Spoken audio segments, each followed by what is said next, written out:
Good evening, Coatesville. Welcome to another episode of the Coatesville Sports Mentality Show.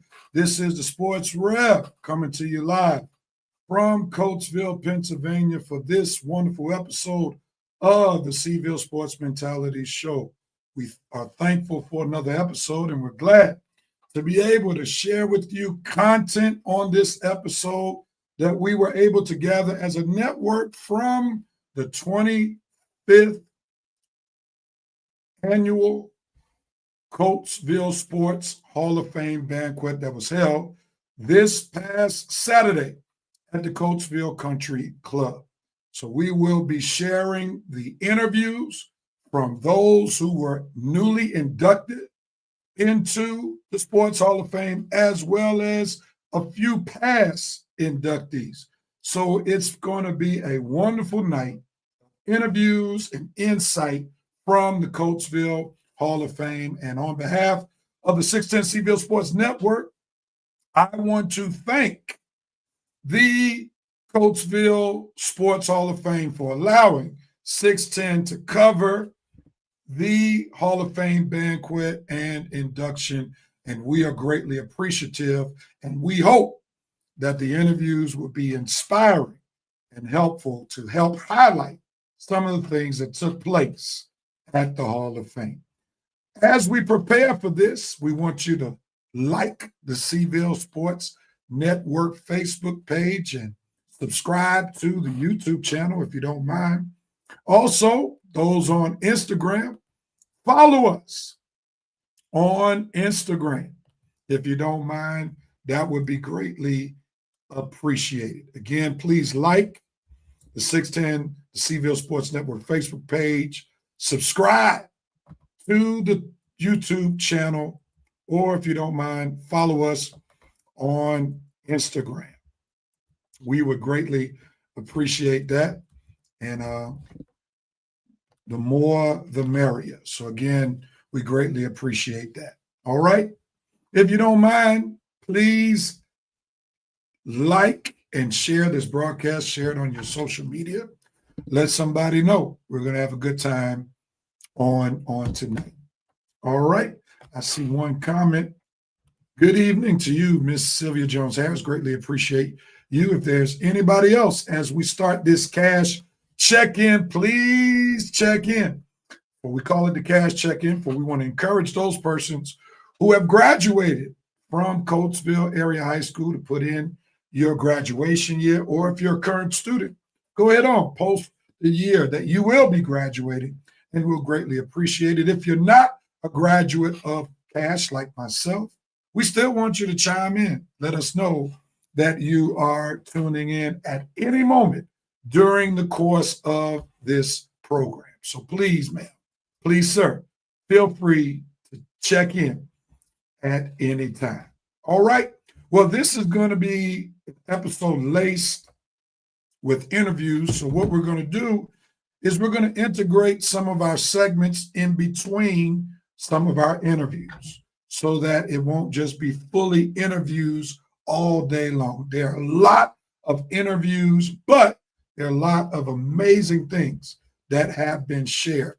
And I want to encourage in particular the current athletes to pay attention to some of these interviews in particular, because in these interviews, some were asked, what advice would you give to some of our current athletes who aspire to one day be in the Coatesville Sports Hall of Fame? So I want to encourage those students who are still participating in cash athletics, or may have the desire one day to participate in cash athletics, to by all means pay attention to the interviews that are shared on tonight.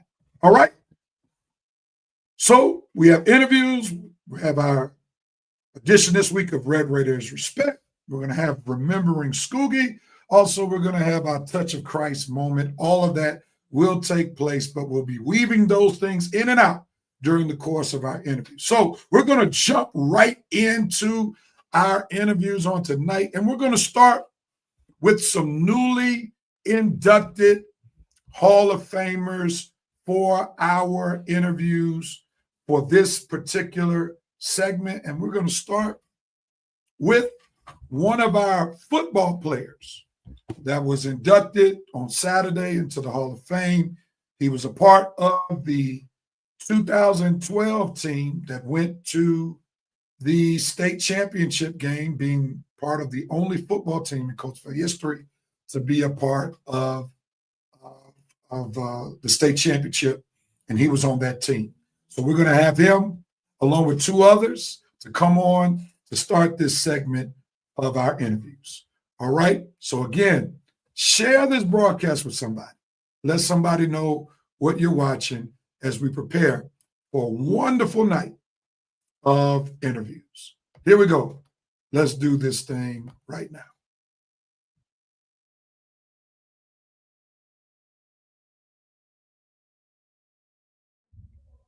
This is the Sports Rev for 610 Seville Sports Network here at the 25th anniversary of the Coatesville Area High School Sports Hall of Fame induction. And on tonight, I have the privilege to be across Coatesville inductee on tonight, Daquan Worley, who was inducted as a football player, the class of 2014. Good evening to you, sir. Good evening. Good evening. Congratulations to you on your honor. And what does this honor mean to you? Thank you, first of all. And it just means that it's a culmination of a lot of people's hard work. I can't take credit for just this one attribute because Major League coaches had a part in this. My father, my mother, it's been a community to help me get to this point. It's been a village to help me get to this point. So I would just say it's a combination of me just giving back and my appreciation of showing what these people have done for me. So I don't want to take this award and let it be it's my thing. It's about the people who helped me get here. You mentioned prior to our interview that you weren't born and raised in Coatesville like most of the inductees on tonight. So tell us a little bit about your transition from the big city lights of Philadelphia as a fifth grader to a smaller town in Coatesville. It was definitely a transition. It was a transition with just not knowing anybody and everybody in Coatesville knowing each other.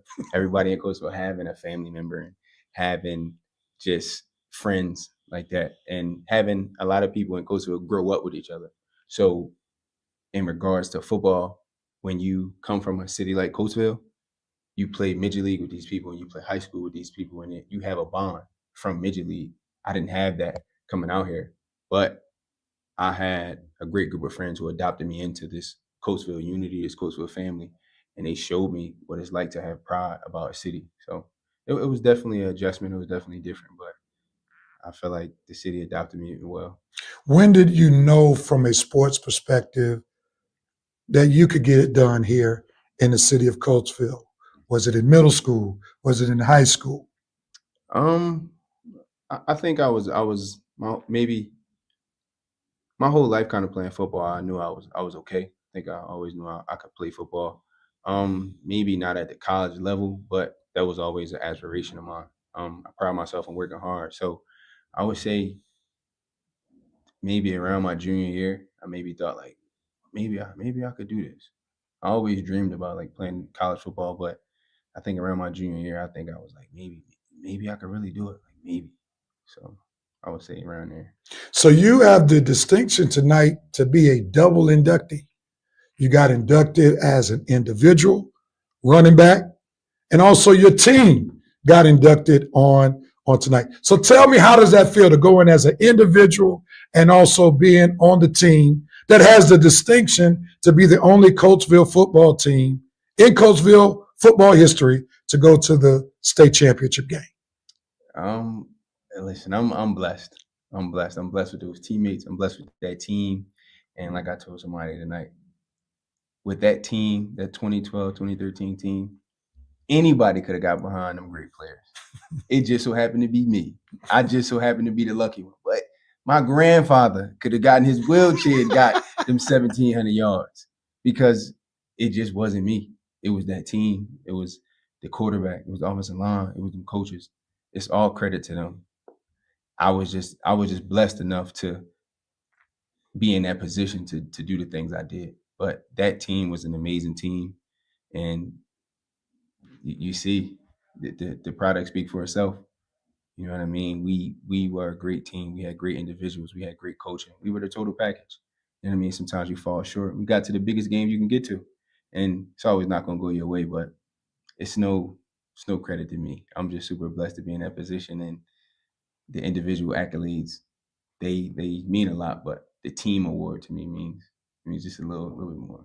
Nice. Tell us a little bit about your post Coatesville life. Where did life take you after Coatesville? So right out of Coatesville, I accepted a full scholarship to Penn State University. I redshirted my freshman year. I was coming off of ACL, so I tore my ACL my senior year of high school. So my freshman year, I redshirted. My sophomore year, I played in 5 games at Penn State, and at the end of the season, I realized I wasn't used to playing. I was not used to not playing. And not to say not being a star, but I just wasn't used to just not playing, like playing the game I love. And I needed just a fresh start. So I decided to transfer, and I transferred to Duquesne University. And it was a great time there. I had a couple injuries while I was there, so but Duquesne accepted me with open arms, and it was a great experience. We won't say anything about James Franklin, okay?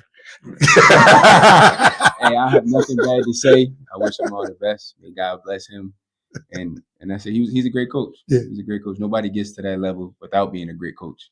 Sometimes the ball just doesn't go your way, but it happens in life. No doubt, no doubt. Last question for you. There are some football players tonight who are dreaming one day to be where you are, to be inducted into the Coatesville Hall of Fame. What advice would you give them to get where you are? Well, one person I would say that I know is getting in this Hall of Fame is Aaron Young. And I don't think individually nobody's more deserving than that kid. So I wish him nothing but the best in his future endeavors. And him and CJ Gray are the two greatest Coatesville backs ever. But to the kids who are hoping to one day be in this position, the only thing I would say is just don't give up and let my career be a testament to that. Because the numbers, they look okay, but along this road, it's just been me falling on my face but not giving up. I chased this dream till I couldn't chase it no more. And it took me as far as it could, but I just didn't give up. So if you want something, set a goal and don't have a plan B. When a plan A doesn't work, then you get a plan B. But if you have a plan A, stick to it like no other. Like lock in on that goal. Because if you do and you give something your all, you don't know what can happen. So that's my advice to somebody who's one day trying to be in the Hall of Fame. That's some great words of wisdom, and we thank you for your time. Thank you. Giving us this interview, and congratulations Thank you. to you for getting inducted into the Coatesville Sports Hall of Fame. Thank Give it up for Daquan Worley. Thank you.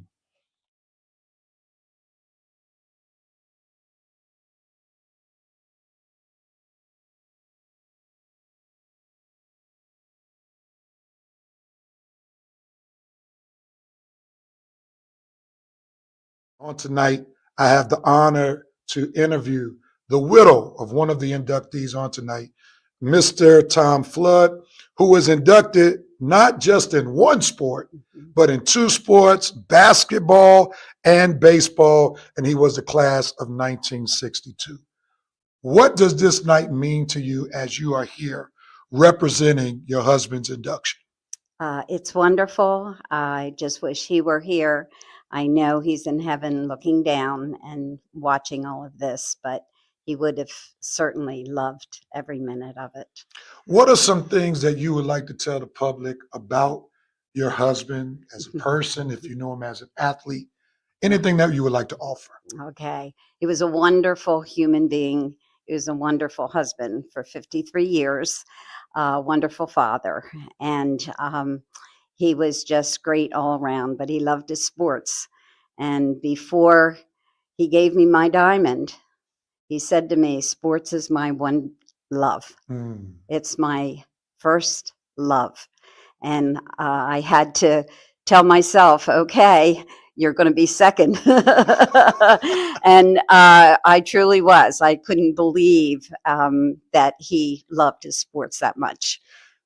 How much did he talk about Coatesville and his experience at Coatesville? Well, actually, I was a sophomore when he was a senior. Oh, wow. Y'all go back. So, yes. So he was the jock, and I was, a sophomore, and everybody looked up to him. I did not date him till after we left school. Wow. Yes. And so it was something when he asked me to go out, and I thought, oh, Tom Flood. He was that man. He was that man. He was the jock of Coatesville. Yes, absolutely. So what do you remember about him in basketball and in baseball since you were at the school around the same time? Oh, it was just tremendous. I went to all of the games, and it was just fantastic. Me being a sophomore, and I didn't grow up with sports, so I didn't know that much about the baseball and the basketball, but I soon learned. And I was, at every game, and it was just fantastic to see him and watch him play. Last question for you. When the Coatesville Hall of Fame committee contacted you about his induction. Tell us some of the emotions that came on you. Well, I cried, Mm. and I thought it was just fantastic. And it's a shame he wasn't recognized before while he was alive. But I'm glad that he was. So even though it's later and he's in heaven, he's watching us right now. Well, we thank you on tonight for being such a great representation of your husband. Thank you for sharing the information that you shared with us on tonight. And thank you for giving us this interview, for we were blessed by your presence. Well, thank you very much also. My Thank you. pleasure. God bless.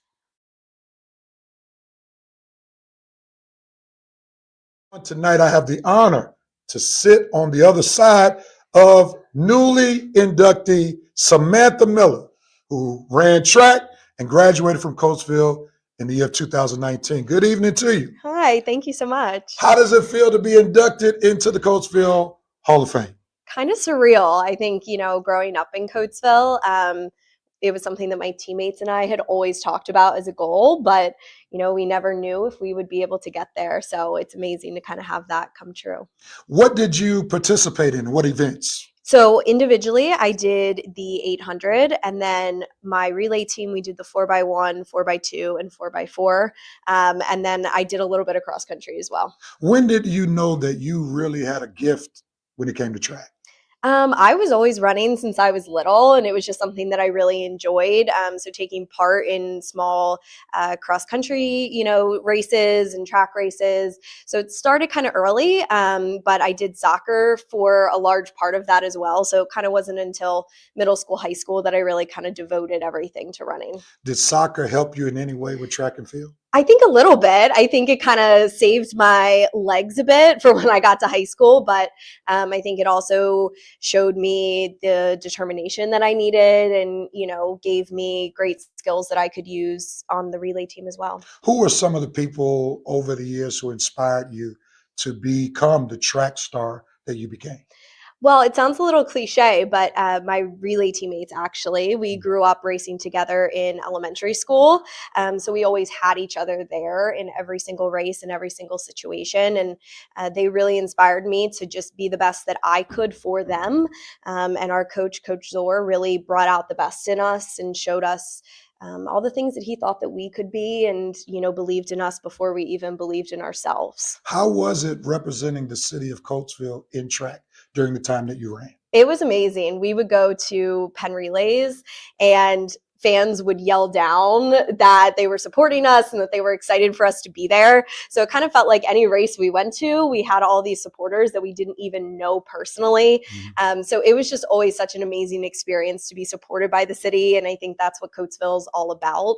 It's not just a place, it's a community who always has each other's back. Last question for you. We have some track and field runners in Coatesville right now, and they would love to be where you are right now.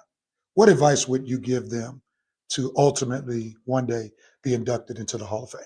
Yeah, I think in all honesty, just having that Coatesville grit and just never giving up. I think, as an athlete, you have those tough races and those tough moments where sometimes you think maybe it's easier to just, give up.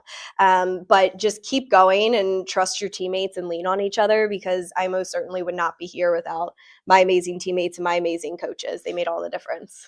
Thank you so much. Thank you were you. very insightful and enjoyable to interview. Congratulations on your induction.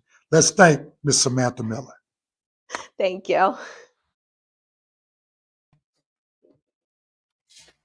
We want to thank Daquan Worley, also Ms. Flood, representing her husband, Tom Flood, as well as Samantha Miller, newly inductees to the Coatesville Hall of Fame. And we greatly appreciate their time and also them giving us such wonderful interviews. We're going to continue with these interviews, but we're going to move to now some of the past inductees who we were able to interview. And then after our past inductees, we're going to do 4 of them. We'll come back and show this week's edition of Red Raiders Respect. So stay tuned. After these set of interviews, we'll do this week's version of Red Raiders Respect. Here's some interviews from past inductees. Hope you will.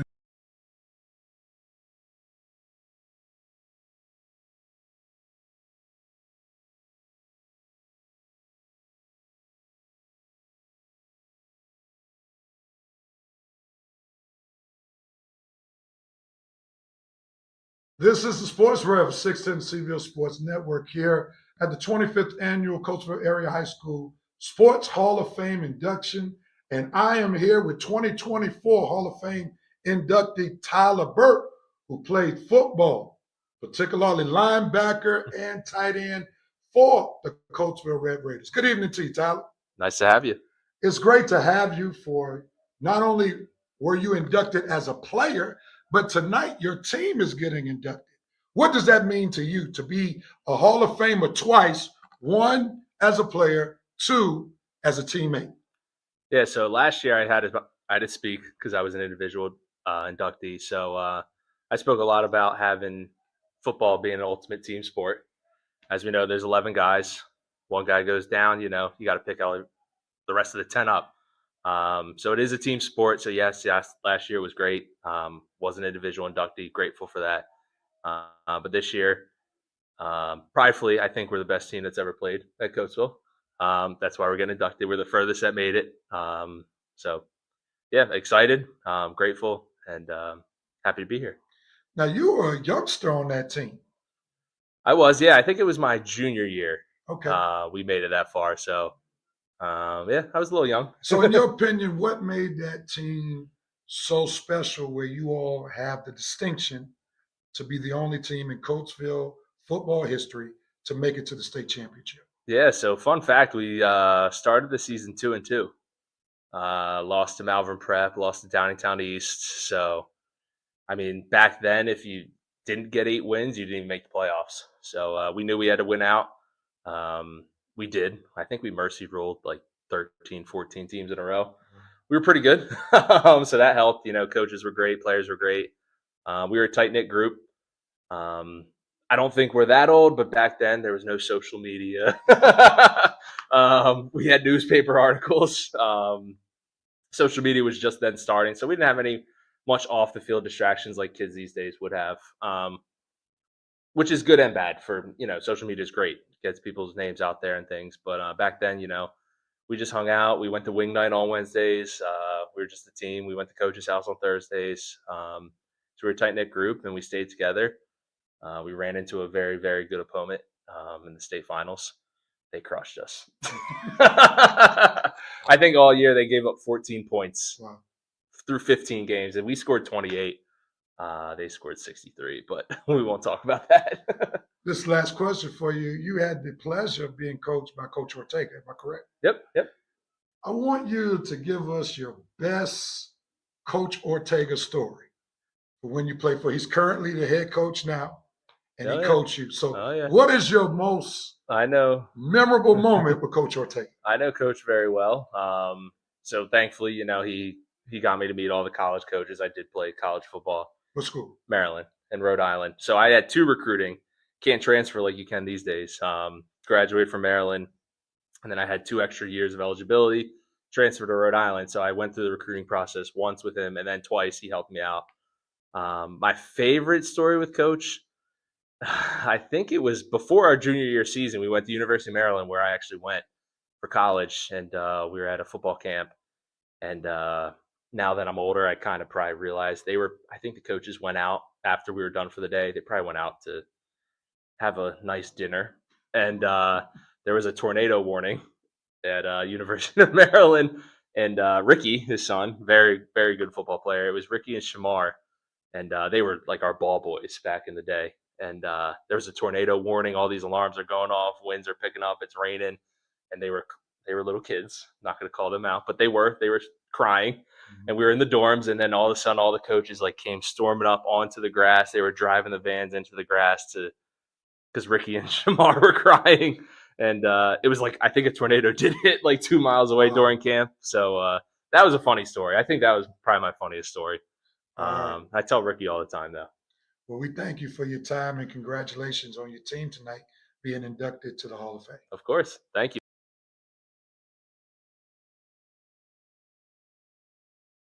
Have the pleasure to have Jesse Chalfant, Hall of Fame inductee for track and field here in Coatesville. Good evening to you. Hello, how are you? It's a wonderful thing to have you with us on tonight. And just tell us real quickly, what does this evening mean to you as you are in the presence of fellow inductees, and you will be welcoming a new class of inductees on tonight. It truly is an honor. Coatesville is synonymous with athletes. There are so many phenomenal athletes year in and year out, and to be recognized, as one of the best is truly special. And to welcome in the next crop is an honor. You came into the Hall of Fame as a cross-country runner. Tell us about some of the people who had a hand in your development, which allowed you ultimately to be a Hall of Fame. It started with Keith Andrews. He was my middle school science teacher, and he ran a cross-country program at North Brandywine. And it was truly just to get in shape for basketball. It was purely that. When in the high school, he was a cross-country coach, so I ran cross-country, ended up running track. Harry Lewis, Carl Smith, and Dave Lapp were very instrumental in my career. I had the opportunity to catch some of the cross-country runners just a few weeks ago as I provided coverage for them. And I'm sure some of them would like to sit where you sit, and that is in the Hall of Fame. What advice would you give to them? I'm sure it's been said over and over, but hard work. Whenever you think you've worked hard, you have to work even harder, because there's someone out there that is working just as hard as you, if not harder. So hard work, dedication, and see what happens. Well, Mr. Jesse Chalfant, we appreciate your time. Thank Thanks you so much. I'm here this evening with Coatesville Hall of Famer Mark Carlett, who played golf and was inducted in 2001. How you doing this evening? Great, Michael. It's nice to be here. Let's go back down memory lane when you were told that you were going to be inducted into the Coatesville Hall of Fame. What was your reaction? Well, one of the nice things was that Ross Kersey called me. I played basketball also for Coach Kersey, and that was quite nice, to have the man call me. And when he called me up, kind of put, just like right now, kind of put shivers up my spine, because it's quite an honor to be inducted into your city. Not just the high school, but in the entire city. That's how the people of Coatesville look at it. Just give the people a little bit more information on what does that honor personally mean to you, being inducted to this Hall of Fame? Well, it means that that it's not just I just happen to be a good golfer. It means that the people that do this, that run this Sports Hall of Fame, they're the real heroes as far as I'm concerned. They do this every year. They bring all these people together from all over the country. We're up from Arkansas this year to visit. Wow. They bring the people together, and like I said, they're the real heroes in this. And I just happened to be able to play golf well and had a great supporting cast around me, especially my mom and dad. Let's go back down memory lane during your years at Cash. Tell us about a moment when you truly felt the Red Raider pride as a student. Well, I always liked that. I mean, I loved all sports, and graduated in 74, and we happened to have, I'll put 74 up against any other year at Cash as far as athletics. We had the great track team with Dave Lapp on it there, and George Holmes, and one that who won the Penn Relays, mile relay. So, and the football team was great there. Abel Joe was a year in front of me, but so I loved all sports. So, but I'll tell you, the year that I won the state championship at State College, I did set the course record, the final round. What year was that? That was in 74, when my senior year, and I was on the stand there, and once again, the track team had just won the state championship, and Ross and my coach Mike Hemlock, of course, he was there and gave me a hug and all, which makes you feel great. But then the next person I saw was Ross Kersey. Mm-hmm. And I played basketball, but I wasn't one of Mr. Kersey's great players. So you weren't inducted for basketball purposes? No, sir. No. That's what I kidded about when we came up for the induction. I said, I thought I was going to go into basketball, Mr. Kersey, and you said it was golf. Wow. Last question for you. How would you like your legacy to be remembered within the Coatesville athletic community? I'd just like it to be that just like when I run into the guys that I play basketball with and golf, which I just like it that I was a good guy, and we had a lot of fun, and we represented Coatesville well. Well, we appreciate you taking the time for this interview, And once again, Coatesville, let's celebrate Brother Mark Collette. Thank you. Thank you. I have the pleasure to be in the presence of Hall of Famer Amin Garnett, who was inducted into the Hall of Fame in 2019, playing the sport of cross country. How you doing tonight? Doing well. I'm so glad rather to be in your presence on tonight and have this time to interview. So what does it mean to be a Coatesville Hall of Famer? It means that you put everything on the line, that you tried your best, and you reach a certain level in your sport. Now, you went in as a cross-country runner. How did you get into cross-country? Actually, North Brandywine Middle School, Keith Andrews and Coach Dave Lapp, they had a program, and I was a late bloomer. I started 8th grade, and then I didn't come and run cross-country for the high school until my junior year. So what was so special about you in your running that warranted you to be a Hall of Famer? Basically, I was a state runner-up as a team. I was 3rd place in the state of Pennsylvania. I went to not nationals. I went to regionals in Ohio, and I also competed all across. Real quickly, tell us about some of the coaches that helped you accomplish what you accomplished to be a Hall of Famer. Coach Keith Andrews, assistant coach Dave Lapp. They used to give me rides back and forth from practice, made sure that I competed well and had the right mindset, and that we all were solid as a team. Last question for you. You have the distinction of not only being a Hall of Famer, but you are actually on the Hall of Fame committee. Yes. Am I correct? Yes. So how does it feel to be not only a Hall of Famer, but also be one who helps select the new Hall of Famers? It feels great. I just always wanted to do my part, and I feel it's no other way of giving back than other athletes and students that come through Coatesville. All right. Well, thank you, Mr. Garnett, for your time tonight. We truly appreciate you taking this time for this interview. Thank you.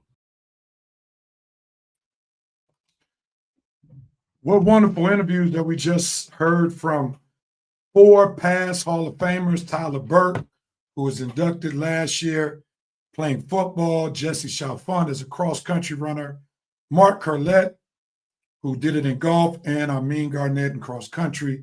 It was wonderful interviewing those wonderful men who have already been inducted into the Coatesville Sports Hall of Fame. Before we go into another round of interviews with newly inducted Cash Hall of Famers, let's see who we're giving Red Raiders respect to this week, as we want to celebrate in particular some teams and one player for this edition of Red Raiders Respect. Let's get into it right now.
We give out Red Raiders respect to those persons and teams, or that person and teams that have finished their seasons. We want to show Red Raiders respect to the Coatesville boys soccer team who made vast improvements during the course of the season, very competitive. We want to show Red Raiders respect to the field hockey team who improved during the course of the season, had some wonderful victories from time to time. Also to the girls soccer team who beat a couple of teams they hadn't beaten in years. Also, we show Red Raiders respect to the volleyball team, who had a decent season. And we want to show Red Raiders respect to Carson Holmes, who not only represented Coatesville in the PIAA 6A Golf State Championships, but I just learned that Carson placed 5th out of 72 golfers at the PIAA 6A Golf State Championships. Can somebody show some Red Raiders respect? Send up some hearts, send up some likes to one Carson Holmes. Congratulations, Carson, senior golfer. We hope that his performance will propel him to the next level to play college golf, which I know is his dream since I had the chance to interview him on several occasions. So we congratulate you, Carson, for doing such a great job representing the city of Coatesville, but more importantly, doing a great job on your own to help place 5th out of the state of Pennsylvania in 6A PIAA. So Carson, congratulations to you, young man.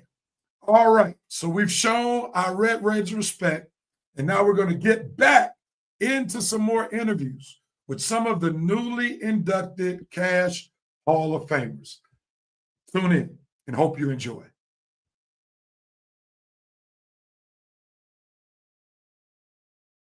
This is the Sports Rev 610 Seville Sports Network here at the 25th anniversary of the Coatesville Area High School Hall of Fame induction for sports. And I have the privilege of being across newly inductee, Mr. Dave Rohde, who was just given the J. Max Stuber Award given for special contributions to Coatesville athletics. So thank you for being with us tonight. Well, thank you for giving me the opportunity. How does it feel to be inducted into the Coatesville Hall of Fame? It's great. There's no doubt about it. I've spent my obviously whole teaching career and the coaching that I did in the Coatesville Area School District, and I could not have made a better choice. From what we saw in the program, obviously, you did a lot of work with various teams in various sports. So tell us a little bit about some of your contributions to the various Coatesville teams. Well, I started out coaching 9th grade boys basketball with Gogler, a very close friend of mine, and we coached together for 20-some years.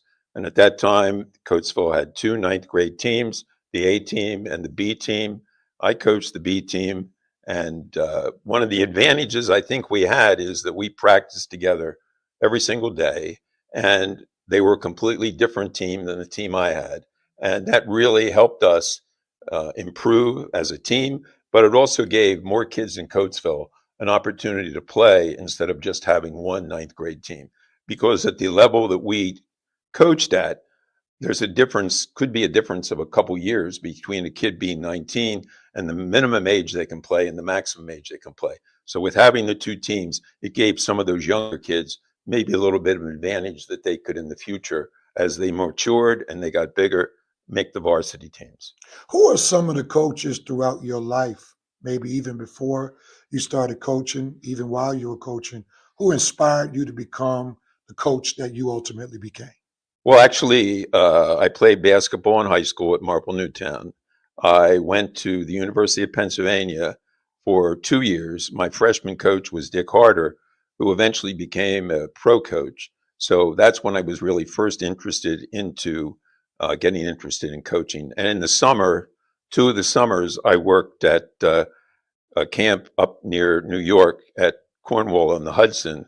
And that was run by a man by the name of Claire B., who coached at the University of Long Island. He's the one who coached George Mikan when he was at Long Island University. The one that's named after the Mikan drill. Yes. So it was through that and working at the campus in the summertime where you were able to coach teams on your own that really gave me the bug for coaching.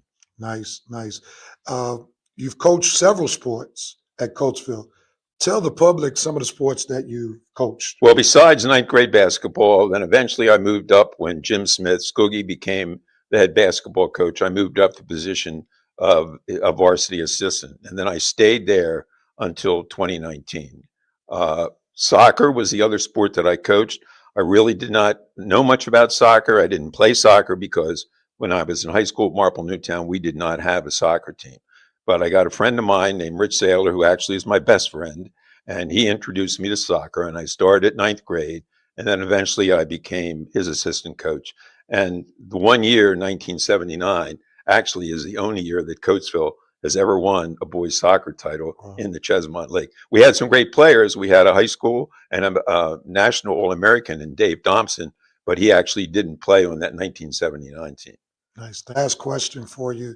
Who are some of the people that you would like to thank as you receive this induction on today? Oh, well, so many. And I had a list of them, and I might have certainly forgotten some. But obviously, the administration at Coatesville that gave me the opportunity through a number of superintendents, a number of athletic directors, and a number of principals of the high school to allow me to coach. One thing is my whole coaching career, I probably shouldn't say this because he'll kill me, but I guess I only ruined one person's basketball future, and that was a former principal at the high school that I had on my 9th grade team. And whenever I was in his office over at the 910, Rip Hamilton's father would come in because Rip Hamilton's father was also on the same 9th grade team as this individual.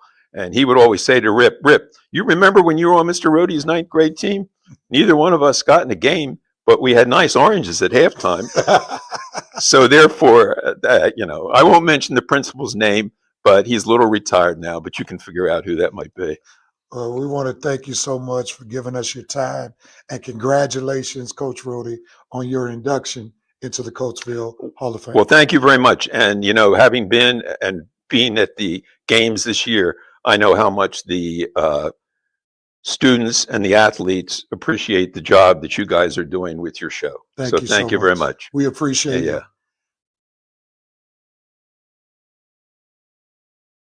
I'm proud to be able to interview Sarah Houston, who played basketball and graduated from Cash in 2019. How are you this evening? I'm good. I'm actually speechless. I'm very honored to be here. How does it feel to be inducted into the Coatesville Sports Hall of Fame? That seems like an easy question to answer, but I honestly am just honored to represent Coatesville and to be here and to be chosen of very few people out of a small list. It's amazing. Now, I love basketball. I played basketball in college. So you got to tell me a little bit about your basketball career. What position did you play? What was your specialty that allowed you to get to this moment? So I was a point guard, sometimes shooting guard when I felt like it. I like to pass the ball. But I would say my skill was defense. I'm a huge defender. And I thrived off of steals and getting the ball and just going for fast breaks and layups. Now, this next question is a two-parter. Okay.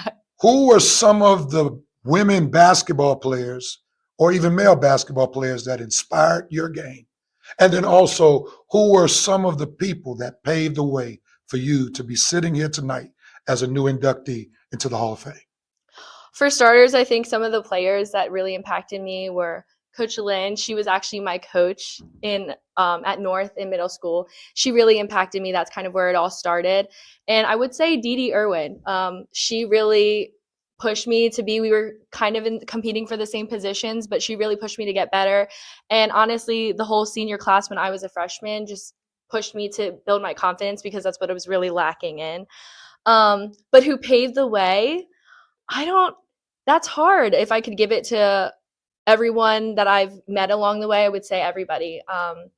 This wasn't easy getting to where I am, and I can't even take an ounce of the credit because I wouldn't be here without my teammates, my family, my coaches.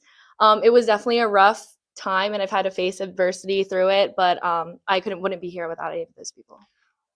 The WNBA evolved since you played in 2019. So do you have any persons in the WNBA that you looked up to? I would say I was a big Skylar Diggins fan. But obviously coming up with this new, everything blowing up on social media, definitely Paige Beckers. Just the way she carries herself as a person, not even just a player, but her grit, her humbleness, it's something I will forever look up to. Last question for you. We have some girl basketball players who are playing right now with the hope to one day sit in the same seat that you sit. So what advice would you give them to be able to be inducted into the Coatesville Hall of Fame? Gosh, I would say being a great teammate, just a great person, that you have to start somewhere, but never giving up.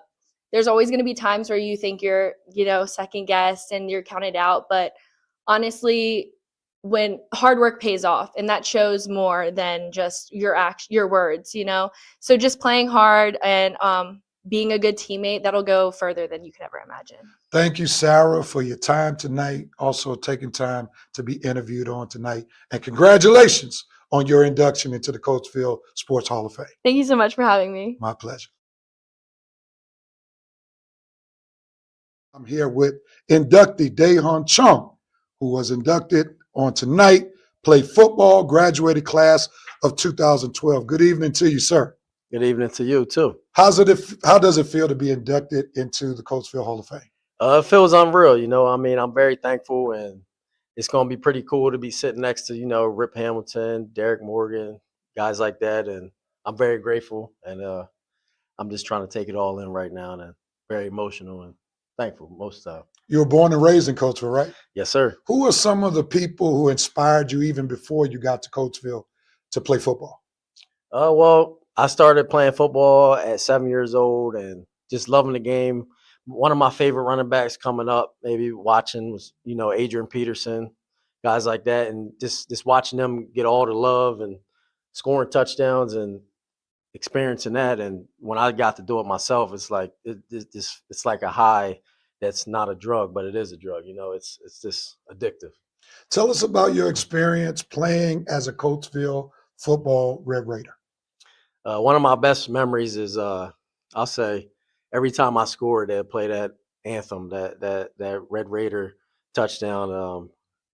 I know how the beat goes, but I can't sing it. But it's just whenever I scored and I heard that, it was just a rush that I got, and it was just amazing. And I can't even explain that feeling, and it was great. When was that aha moment when you knew, I'm that dude, I'm him So on the football field? Short story, I was in my junior year, and my cousin, who was the starting running back at the time, Dominique Wilson, he got injured, and I got in that next play, and I scored an 80-yard touchdown, and that right there, I knew I can do what I could do. Tell us a little bit about your post-Coatesville football days. Where did football at Coatesville take you after you left Coatesville? So my talents at Coatesville led me to Delaware State University, where Deshaun Jackson is now the head coach, and I graduated there all 4 years, met a lot of good people, and I enjoyed my time there. I got a free college education, and I appreciate football for that. And it just kept me disciplined in life, being on time to places and doing what you got to do to take care of what you got to do, and got me a career at Pico just from staying with that, and I appreciate that. We got to go back to that your HBCU days. What was it like playing in the MEAC? Oh, man. So as a freshman, I would say it was like our fourth game in.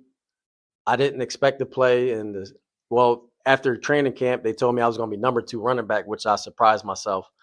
And especially as a freshman, and about the 4th or 5th game, the starting running back had went down and got injured, and they called my name, and I'm running on the field, and it felt so unreal. And after that, it all started coming together, and just started coming together. Last question for you. There are some players right now on the Coatesville football team who aspire to be where you are on tonight. What advice would you give them to be able to one day be inducted into the Coatesville Hall of Fame? I would say don't give up on your dreams, and every play, give it your all, because it's not forever. It don't last forever, and when it's gone, it's gone. That's about it. Yep.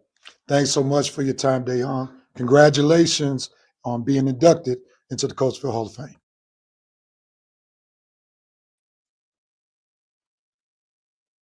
Wonderful interviews with some of the newly inducted Hall of Famers. Coach Rhodey, glad to have him. And later on, we'll have him back to give us our Remembering Scoogie segment for this episode. Also, we want to thank Sarah Houston for her interview, as well as Daehan Chung, who are all newly inducted into the Coatesville Area Sports Hall of Fame. One of the things that I'm hoping is that through this episode, some of the current players, no matter what sport they play, are listening to how these inductees have gotten to where they are. And I know some of the players who are playing now want to one day get inducted. And one of the way you get inducted is you have to listen to those who have preceded you. So I hope that even though we don't have a whole lot of action tonight, we have a lot of information. And I hope that the information that is being shared translates into inspiration for some of the current athletes to have the same aspirations as some of the other inductees to get into the Coatesville Hall of Fame. We're going to continue on with some more interviews. We're going to have some more past inductees who were inducted into the Coatesville Hall of Fame. And we're going to start this segment with Coach, AKA the Honorable Harry Lewis Jr., who will start this section of past Hall of Fame inductees. Hope you enjoy.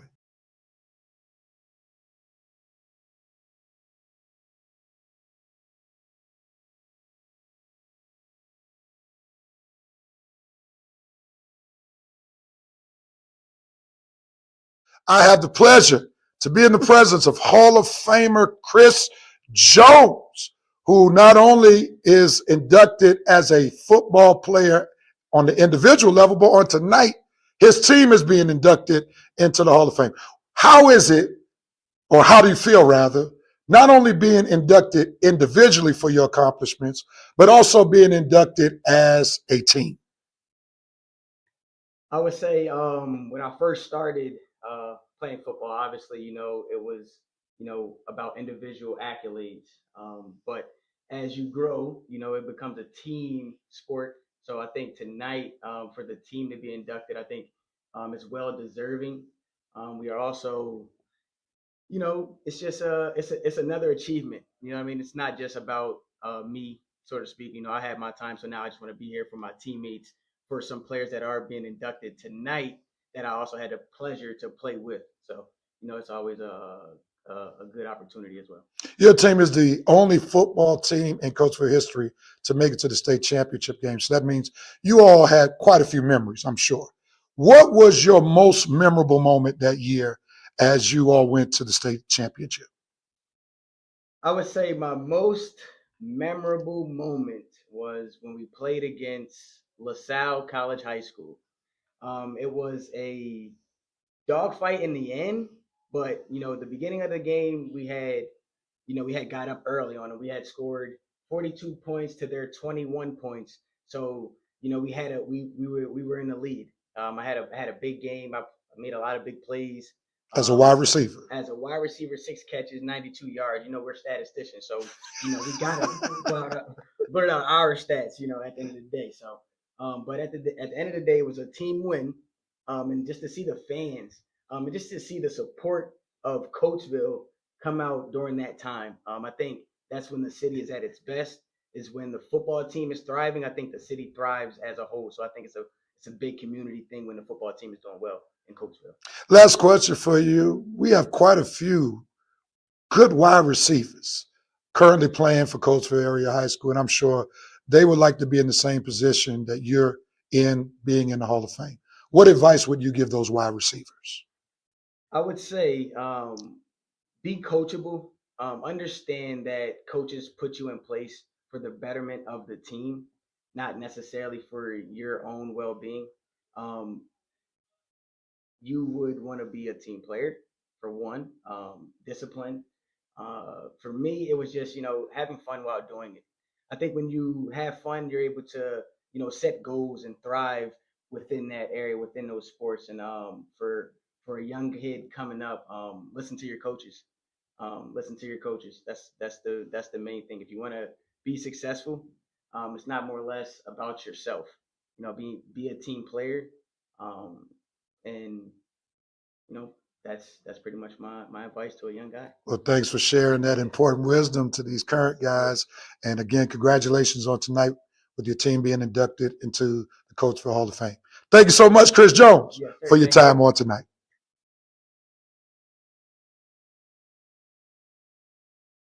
I have in my presence Coatesville High School Hall of Famer Daniel Jones, who was inducted into the Coatesville Hall of Fame playing the sport of basketball. How you doing this evening? Good, very good. Mr. Jones, Coatesville has a proud sports tradition. How did it feel to represent your community, particularly in the sport of basketball, when you were at Coatesville? Very, very good. Very, very good. Yes. What was very good about it? Oh, just just making everything good for you. So it was very nice. Now, we see that you're short on words, but you must have been very big on play for you to be able to get inducted as a Hall of Famer. So tell us a little bit about your basketball career for those of us who might not have seen you play. I just played really, really well. Scored a lot. Did really, really good scoring.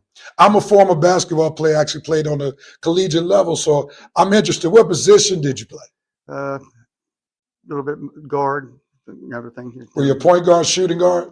Yeah, just a point guard. Yeah. So you were a good distributor with the ball? Yes, I was, very much so. So last question for you. What was your reaction when you got the call that you were going to be inducted to the Coatesville Hall of Fame? I was very, very happy. Very, very happy. Can you tell us any more about your happiness? Well, it's just, it's so nice for people to, be in this Coatesville thing. And I just was so happy to be put into it. It was very nice. Very, very nice. One more question. What does a night like tonight mean to you as you are connected with some of your colleagues who have been inducted into the Coatesville Hall of Fame, as well as those who will be inducted on tonight? Well, you get to see all these people you haven't seen for a while and stuff like that. So the people that are here tonight, it's just, you see so many good things and people that have been around there. It's very, very nice. This whole banquet's very, very nice. All right. Well, we want to thank Mr. Daniel Jones, Coatesville Hall of Famer in the sport of basketball. Thank you so much. Thank you. I have the pleasure to be seated next to Ed Kovacs, Hall of Famer, 2013, playing the sport of baseball. Good evening to you. Good evening. Good to see you, and thanks for having me. You have that smile, so it sounds like you're glad to be here on tonight. What does it mean to be here with fellow inductees in the Hall of Fame, but also welcoming those new inductees? Being part of this elite group is an unbelievable honor. You don't think about it while you're playing. You think about your teammates. You think about just doing your job. And some days you're better than others, and some days you're not. And eventually you get a chance to get to this group. But the young guys coming in, there's some older guys coming in too. But it's always awesome to grow the family. It's awesome because it's such a tight-knit group. Coatesville has been that way. It's family, and that's what what our motto always was family. So it's good to have some new family members coming in. Let's go back down memory lane and back in the day when you played baseball for Coatesville. What was that experience like? Who were some of the people that influenced you to be the player that you ultimately were, which allowed you to be inducted into the Hall of Fame? I was fortunate to have a couple of really good coaches along the way, starting in 7th and 8th grade with Norm Smith. Fantastic guy, baseball player that proved himself. Getting into high school, I was blessed with a couple of other great coaches that showed me a lot of stuff about pitching, which, because I was a pitcher, I wanted to be a hitter all the time. And they're like, hey, you should probably throw. You throw pretty hard. So they molded me into this, and I'm blessed for that. There's Paul Changer, who at the time was assistant principal at the high school, and he was a pitcher that made it into the minor leagues also. And he had a lot to say about, helping me throw, teaching me pitches, teaching me the IQ of the game. And there's too many others to remember, but they're great guys that helped me get to where I am. Yeah. Wonderful. Last question for you. We're fortunate at this moment to have a wonderful baseball team. They advanced quite a bit in the state last year, and looking to do some great things for their senior laden team coming into this spring season. So I'm sure that some of them want to sit where you sit right now. So what advice would you give them to one day be inducted into the Coatesville Sports Hall of Fame? I would say be the first guy on the field and the last guy to leave. Listen to your coaches, because you're never going to get any further than where you are with what you know. They'll help develop you. The heart that these kids have, I've gone to many of the baseball games. Well, we just donated a new scoreboard that's going up next year. Nice. So I'm really excited about that, because it's the same scoreboard that was there now that when I was playing way back in 1982. But there's some really great talent that comes through the program. And Hal Ziegler's done a wonderful job, but the support staff that he has and all the people that love making the baseball program what it is. So, Well, we want to thank you for taking this time to interview with us, and we truly appreciate your time with us on tonight. Let's thank Mr. Ed Kovacs, Baseball Hall of Famer here at Coatesville Area High School. thank you very much. Thank you.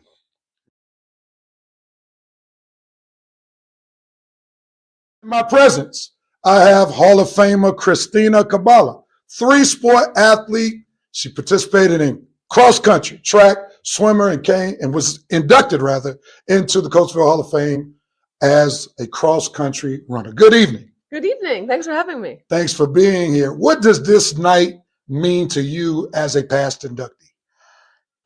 So much, because both sides of my family went to Coatesville. So for me, Coatesville, like, I bleed red and black. So it's more than just me being inducted. It's a celebration of community, of family. Like, if you go to Coatesville, there's something about that pride. And I will say, I have several friends, like, from Downingtown, from wherever, and they literally wish they went to Coatesville High School. So I think that says a lot in and of itself. So this night, it's such a celebration, and, like, I can already feel the community. So it's just so great to be a part of that bigness, you know? You were a three-sport athlete. So how did you first get involved in sports at Coatesville? Well, my mother, she swam at Coatesville High School. She swam with me up until she was 9 months pregnant. So I've been an athlete my whole life. So going into Coatesville sports was a no-brainer, obviously. Like, getting into high school, you do sports in middle school. So yeah. Tell us a little bit about your cross-country experience, which allowed you to be inducted into the Hall of Fame. It was so amazing because we had amazing coaches. We had Mr. Lapp and Mr. Andrew, and just the parents that were involved. We had, like, this booster club that took such amazing care of us. I mean, we had morning practice, we had afternoon practice. We were together all of the time. So it was this community, it was family, and it was just a very nourishing, loving, supportive environment. Last question for you. What advice would you give today's student athlete at Coatesville High who may want to one day be inducted into the Coatesville High School Hall of Fame? Never give up. Give it your all. Even on the days where everything hurts, where you can't breathe, where you don't believe in yourself, you just got to keep going. Well, thank you so much for your time. And again, we want to thank Christina Cabala, Hall of Famer here at Coatesville Area High School. Thank you so much. Thank you so much. Another great set of interviews, and that was some interviews from our past inductees. We want to thank football player Chris Jones, basketball player Daniel Jones, baseball player Ed Kovacs, and cross-country runner Christina Cabala for their time on Saturday night. Let me apologize for setting up the wrong segment. I promise you, the Honorable Harry Lewis Jr. is coming up right after we do our Remembering Scoogie moment. So let me apologize for giving the wrong setup before we played that second set of interviews. We have one more set of past inductees, and then we have the last set of inductees, newly inductees, and then we'll conclude with the 2012 football team that went to the state championship in 2012, as we were able to interview that team and Coach Ortega as they were inducted into the Coatesville Sports Hall of Fame on Saturday. Before we continue with more interviews from past inductees, we want to pull from one of the previous interviews that we did with Coach Rody, who gives us our what we call Remembering Scoogie moment. For many of you all know Coach Scoogie. Jim Smith was the only boys basketball coach to win a state championship in boys basketball. And he's very dear to me and very dear to this network. And before I play that video, 1 minute from Coach Rhodey, I want to share this collage that was done by Mr. Josh Cranes, who gives us our collage that we use for our Remembering Scoogie moment. So at this time, let's remember Coach Scoogie as Mr. Rhodey remembers him as being one of his assistant coaches. Jim Scoogie Smith. Jim Scoogie Smith. No, how can you ever forget a person like that? A very ethical, religious person. He demonstrated that in his personality. He demonstrated that in the way he coached. And obviously, it was a great pleasure to be able to coach with him because that is the year that we were able to win a state title in 2001. And then, of course, with Jim, the year before we had been in the Eastern Finals and had lost, but it was just great. And it was a great loss for the Coatesville community when he happened to pass away. Thanks for bringing up his memory and sharing what you did.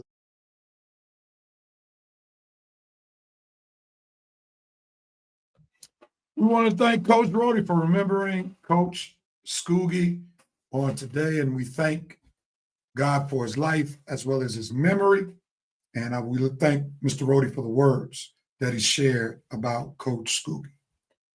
Now we're going to go back to another set of interviews from past inductees. We now have, I promise you, the Honorable Coach Harry Lewis Jr., as well as a few others who were past inductees into the Coatesville Area Hall of Fame. Let's do it.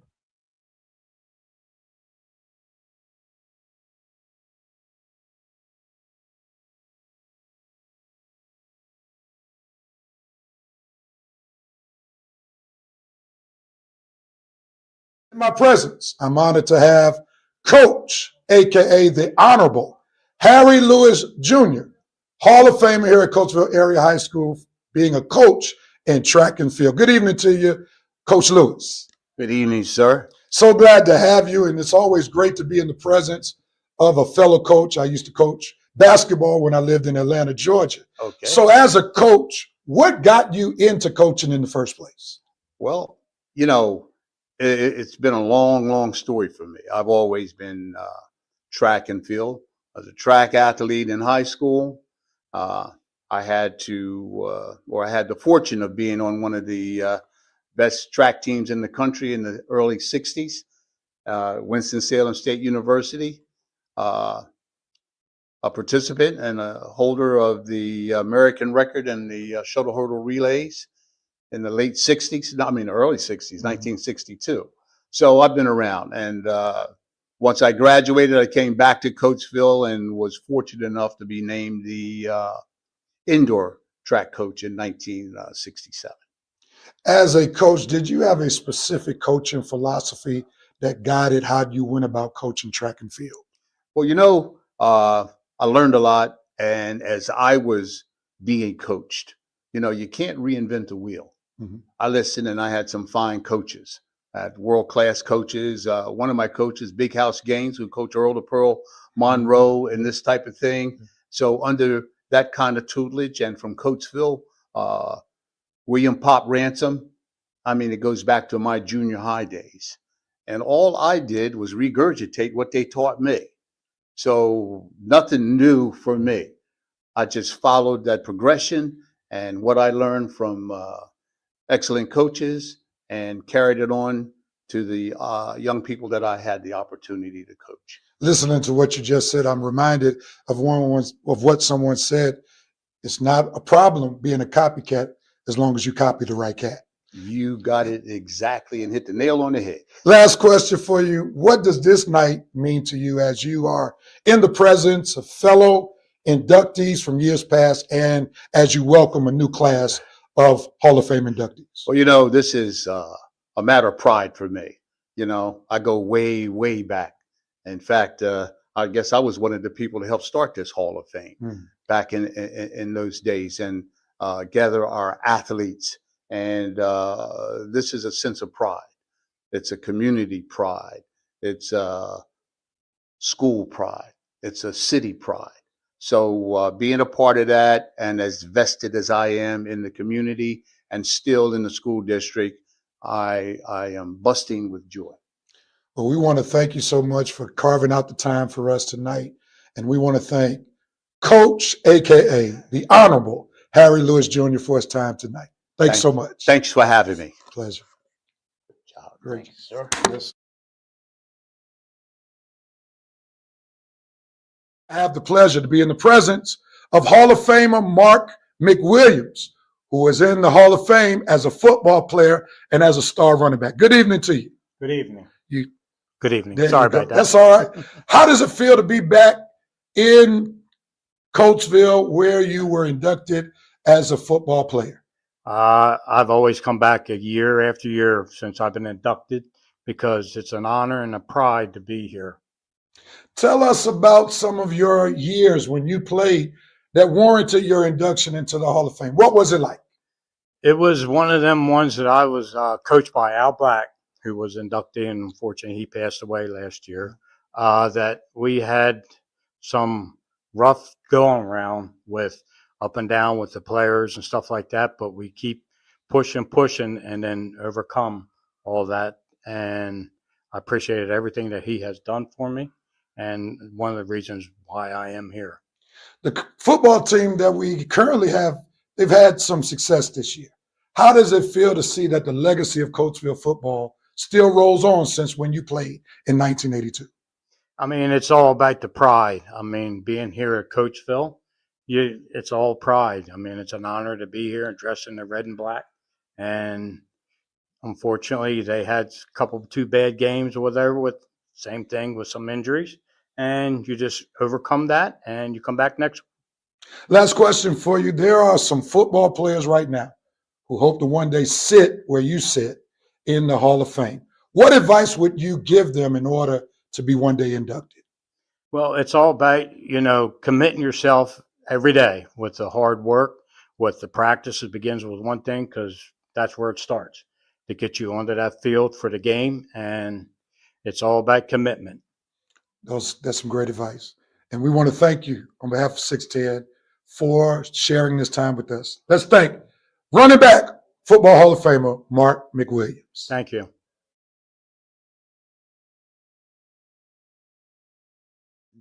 I have the pleasure to be in the presence of Hall of Fame inductee Carl Smith, who was inducted as a track and field coach. Good evening to you, Brother Smith.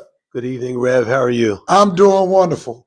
As we share this evening with others, what does this night specifically mean to you? It's an honor and a privilege for me to be involved with a group, or entered into a group of such elite coaches and athletes, past and present, and it's humbling. As a coach, you were inducted.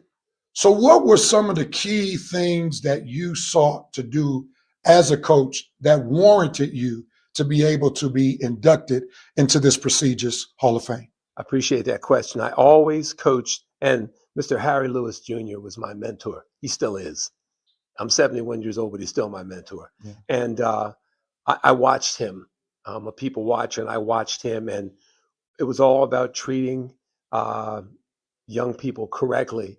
And the athletes I coached, specifically in the high jump, first, to me, they were young people, and I realized they were going to grow into adults. And so I tried to always respect them, teach them, and care about that aspect. And if I did that, I know that they would follow my coaching lead, and they would hopefully be successful. As a coach, you obviously had to have had some great athletes. I did. In order to help you get some W's in order to be inducted. Yes. So let's go down memory lane and recall some of those persons that are responsible as athletes for you being inducted into the Hall of Fame. I paid homage to one of the last state champion I was able to coach, I was able to develop 3 state champions. And this gentleman lost his senior year to COVID. His junior year, he was state champion, PIAA, AAA, high jump state champion. 2014, I had a young man that was state champion, and all he did was clear 6'2", 6'4", 6'6", 6'7", 6'8", 6'9", 6'10" with 1 miss. Wow. And on his way to a state championship. And Marcus Blakely, I helped to develop. But, and I guess the crowning thing was in 2024, we won the state championship as a team. And 5 of the points that helped to put us over the top to win by 1 point were 2 high jumpers that medaled at the state meet. Last question for you. I'm sure there's some coaches that are coaching right now in Coatesville that hope to sit one day where you sit. So what advice would you give them if they one day want to make it into the Hall of Fame? Always, always, always respect the young ladies or young men that you coach. Have high standards for them, high standards for yourself, and coach them that like they were your own.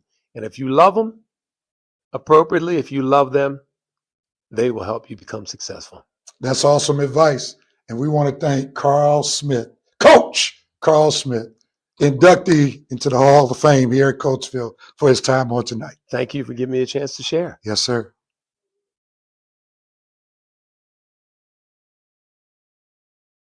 This is the Sports Rev for 6 Tennesseeville Sports Network here at the 25th Annual Coatesville Hall of Fame induction ceremony with Hall of Famer Bill Swigert, who was inducted in 2023 in the sport of basketball, not as a player, but as one of the necessary scorekeepers we need in order to collect all the stats to help other basketball persons to ultimately get inducted into the Hall of Fame. Good evening to you, Brother Swigert.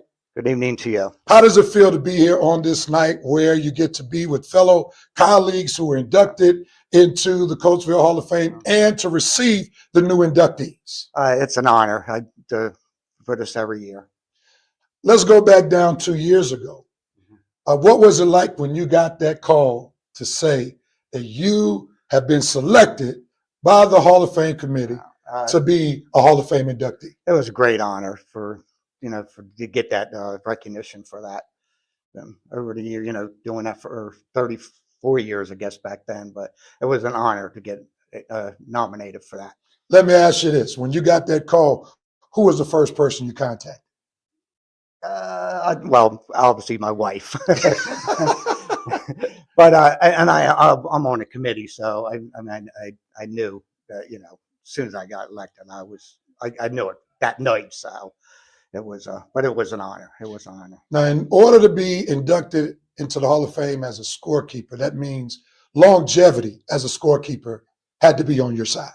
So how long have you been keeping score for Coatesville, and why is it important for you to be a scorekeeper here at Coatesville? This will be my 36th year. Wow. And I love the kids. Coatesville is great. I've never been prouder to do that with these kids in this school district. It's been an honor for all these years. Last question for you. Now, over these 36 years, give us one of your best moments that you remember as a scorekeeper for basketball. I think we were playing when Rip Hamilton was playing. We were playing down at the Palestra. We were playing Kobe Bryant. We sat Bart. We lost the game, but I was sitting next to a sportscaster, Ron Bart, back then, and he said, "I just can't believe that these are high school kids playing." Wow. That was an honor. I noticed. And then to see 2 future NBA All-Stars and champions, that must be wonderful memory. Absolutely, absolutely. Well, thank you so much for your time, and congratulations once again on your past induction and also being here tonight. Thank you very much. All right. Thank you. Thank you.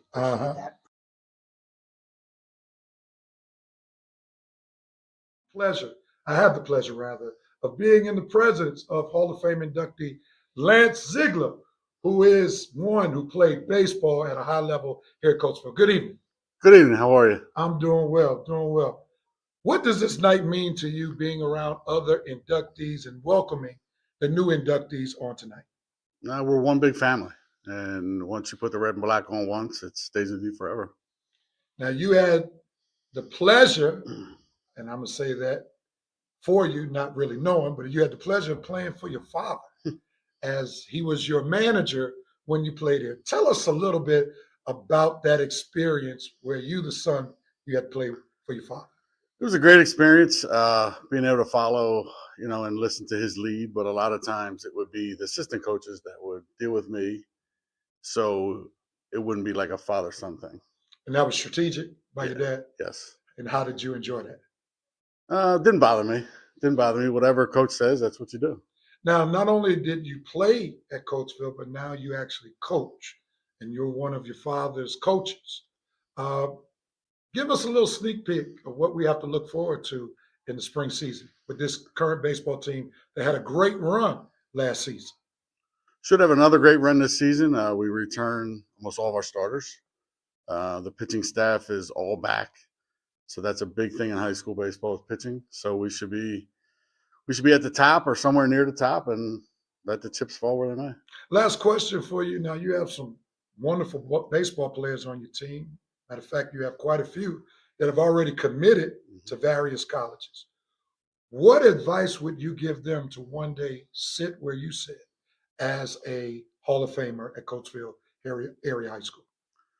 You got to put in the work. It's not all not about all talent. It's about putting in work, hard work, not even on the field, but in the classroom as well. But it's doing your craft, figuring things out that you can get better with, and just being a good teammate, being a good player, and try to win ball games. That's great advice. Great advice. And thank you so much for your time. Thank you. We want to thank Lance Ziegler, Baseball Hall of Famer here at Coatesville Area High School.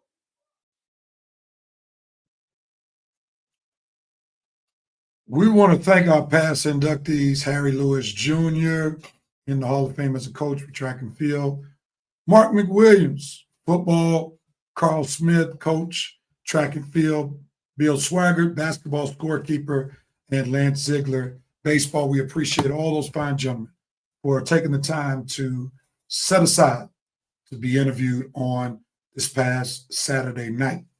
As we get ready to come to the conclusion of this particular episode, we have one more segment of newly inducted Hall of Famers, and then I'll come back to close this particular episode with our Touch of Christ moment.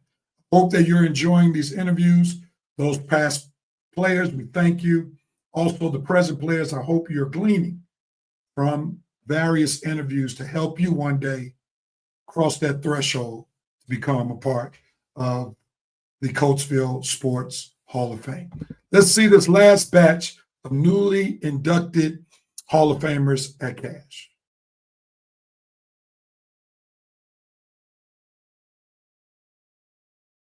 This is the Sports Rev for 6 Tennesseeville Sports Network, attending the 25th anniversary of the Coatesville Sports Hall of Fame, and I'm here tonight with inductee Sydney Taylor, who played the sport of field hockey. How are you doing tonight? I'm doing really well. How are you? I'm doing wonderful, and congratulations on your induction. And you are getting inducted into a sport that we don't know too many people in Coatesville who've been inducted into field hockey. So tell us, how did you get involved in field hockey? So most of the women in my family play field hockey or have played field hockey. My mom played field hockey. I have an aunt that played field hockey, and both of my sisters here play field hockey as well. Now I'm the only goalie because I don't do the running thing, but I'm the only goalie. So, that's kind of how we started. My mom got us involved when we were kids, and then we've all just played all the way up through. So tell us a little bit about what was your experience like playing field hockey for Coatesville. It was great. It was a lot of experience, a lot of times that brought us together closer as teammates. And we kind of had our own rivalries with different teams. But all in all, it was just a big growth process, but it was a lot of fun. We know along the way you didn't get here by yourself. So who are some of the players, coaches, teammates, even family members who helped you to get to this moment tonight? Well, I say, like I said, first and foremost, my mom, right? She got us into the sport. But then I grew my game just by watching people outside of the U.S. Field hockey's not super big here in the U.S. It's grown tremendously in the past 17 years that I've been playing. But I grew up watching goalies outside of the U.S. That were on the national team. Joyce Stonebreck, she was the goalie for the Netherlands. And then Maddie Hinch, she just retired from the English national team. But that was really where I drew a lot of my inspiration from in my playing style. After you stopped playing in Coatesville, did you do anything else with field hockey? I did. So I went on to play 3 years at Syracuse. So I played, and then I graduated early, ended up moving down to Atlanta, and now I play and I coach and I umpire.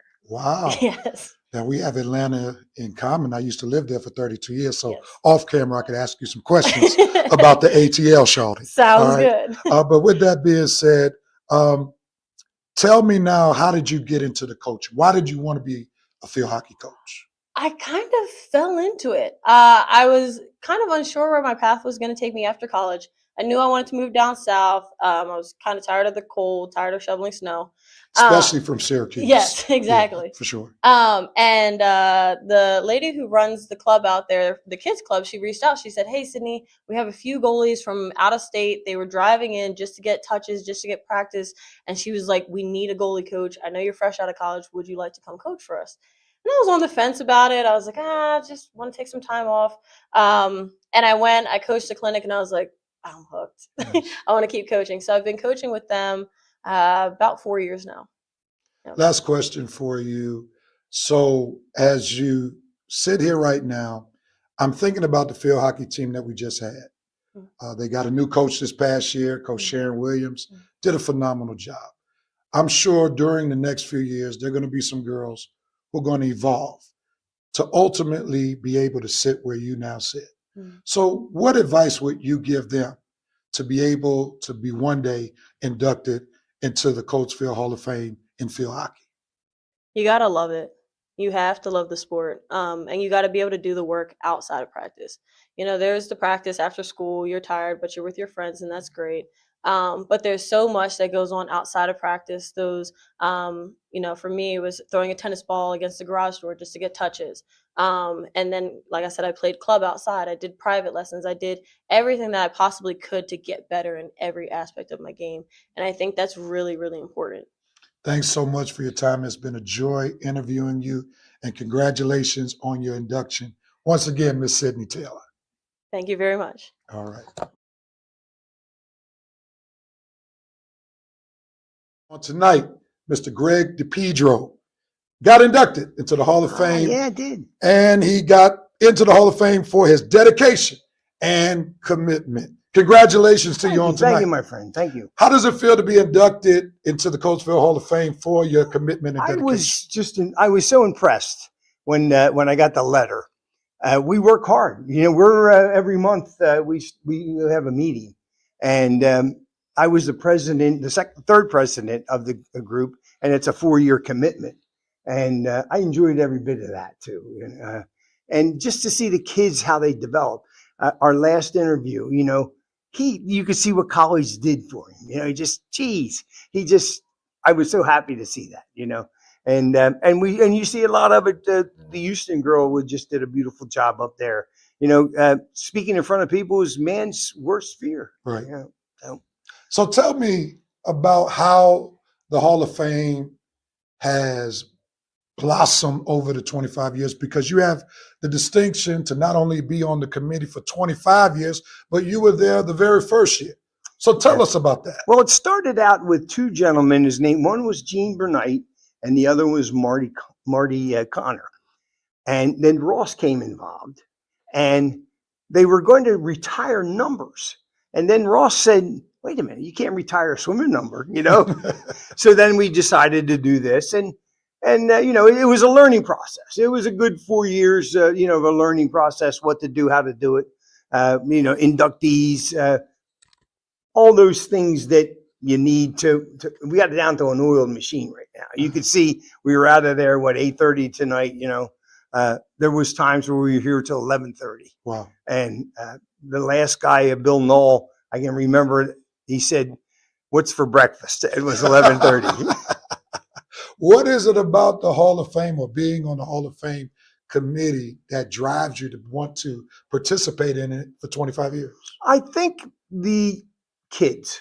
I have been a fan in the seat since, and if you remember my speech, since '63. Wow. And still there. I try to get them all basketball, all football games, some baseball, and some of the girls even we do that. Might not know how hockey works, but we we do that, and it's enjoyable. It's enjoyable. I think it's like a relaxation for me. And as I said, our committee, and I've been on a lot of committees. I've been in business for 54 years at the flower shop, so I've been on a lot of committees. And this one here, all you have to say is, Gene, take care of that. Bob, take care of this. Boom, boom, boom. When we have our meetings, they're less than an hour. Everybody's right on, and they're going to do the job. Last question for you. What do you think this Hall of Fame induction ceremony does for the city of Coatesville as a whole? Well, here's my thing. It's a reunion. Okay. It's a reunion. People come and it's just an absolute reunion. Everybody's happy, and sports brings the city together. Mm-hmm. I don't know if you've been to any like championship games in football or basketball, but everybody's in love with each other, and it's doesn't matter. Just having a good time. And I've met some great fans over the years. As I said, Jerry Jones was just great. Frank Blackwell with his painted black and red two wingtips. Right? Dr. Lee, he had a seat for him and a seat for his coat. It was just great, just great.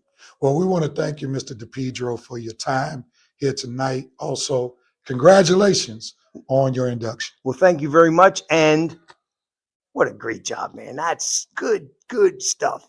Thank so you. much. Appreciate you. All right, God bless you. God bless you.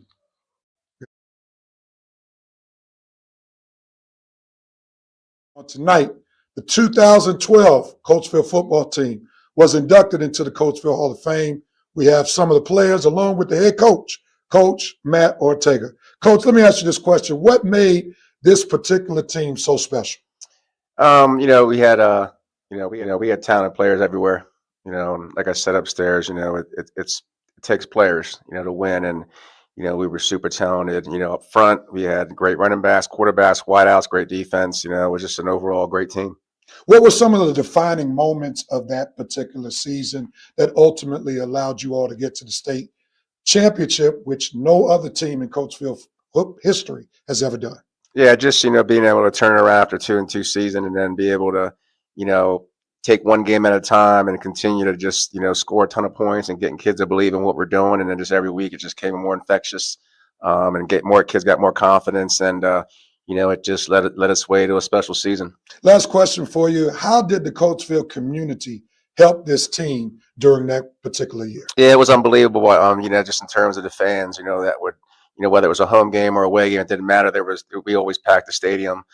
That's one of the things that makes Coatesville special, is the community support, and definitely that year was definitely special for everybody in the city. Thanks. One moment about that season I remember was when we played Westchester Henderson, and after halftime, they didn't want to come back out after that game, so we made them forfeit. So that was definitely a moment that stuck with me. I'm Coach Brian Wood. I was the safety coach at that time. The defining moment was us beating LaSalle. All right, and I think the whole stadium on our side was going crazy, and all you saw was Hershey being thrown from the stands, and all the players and everybody just jumping around. So for me, probably one of the best games I've been a part of. So beating LaSalle and going to the state championship was the best time being here. Terrence Wright Jr.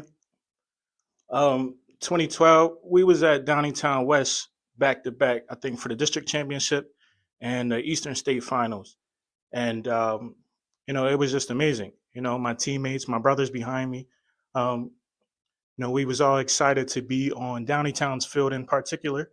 And, we went out there and we went on their field. Seeing them in the stands, it was everything to us, and we just took that and ran with it. So for you guys that don't know, my name is Titus Richards Jr. Like everybody said, like their defining moment was conquering our opponent on our rivals' field and having Hershey Kisses.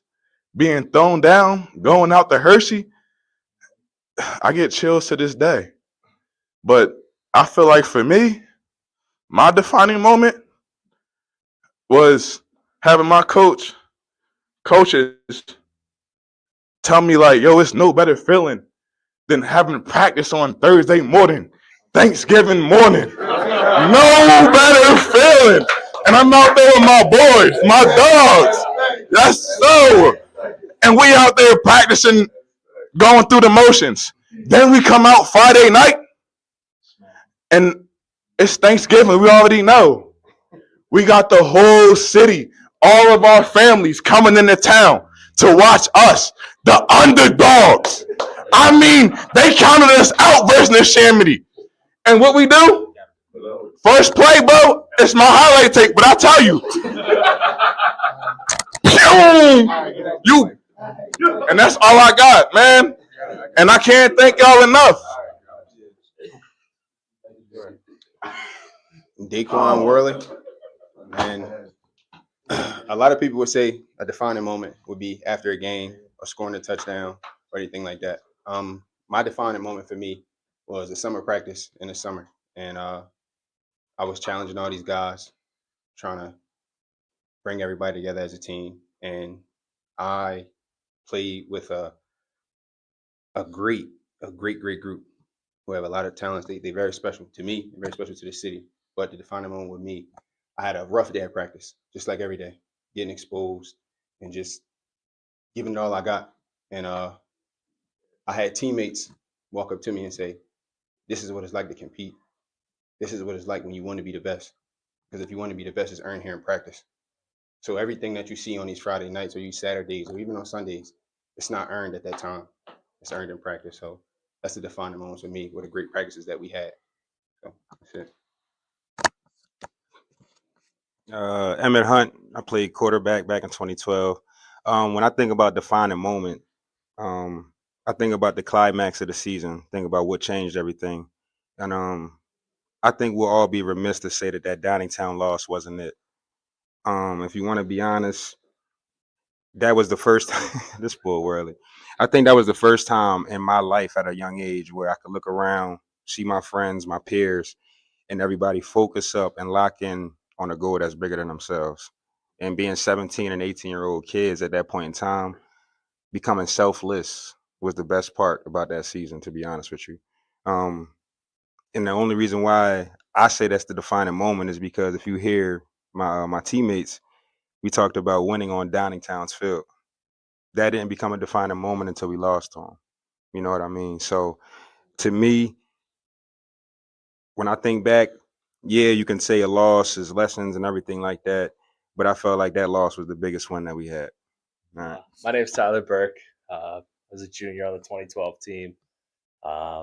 There was a lot of defining moments that year. Emmett just hit on it. I think the best one was, Downingtown winning on our field on kind of a controversial play. Looking back at it, it wasn't a touchdown, but we move on. But we were young, like we didn't know anything differently, but that's kind of how life goes. Some things don't go your way, but we just pushed through, stayed together. I think what I remember the most is when Toteram hit the dude on LaSalle on the sideline.